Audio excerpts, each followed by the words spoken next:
La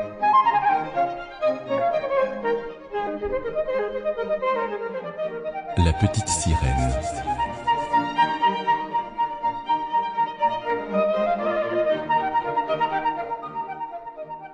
Bien loin dans la mer, l'eau est bleue comme les feuilles des bluets, pure comme le verre le plus transparent, mais si profonde qu'il serait inutile d'y jeter l'ancre et qu'il faudrait y entasser une quantité infinie de tours d'église les unes sur les autres pour mesurer la distance du fond à la surface.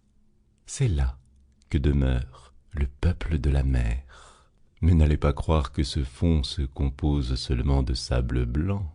Non, il y croît des plantes et des arbres bizarres, et si souples que le moindre mouvement de l'eau les fait s'agiter comme s'ils étaient vivants.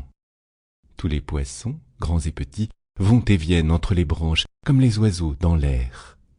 À l'endroit le plus profond se trouve le château du roi de la mer, dont les murs sont de corail, les fenêtres de bel ambre jaune et le toit de coquillages qui s'ouvrent et se ferment pour recevoir l'eau ou pour la rejeter.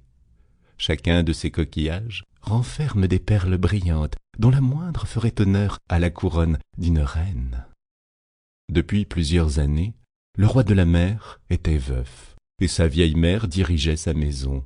C'était une femme spirituelle, mais si fière de son rang qu'elle portait 12 huîtres à sa queue, tandis que les autres grands personnages n'en portaient que 6.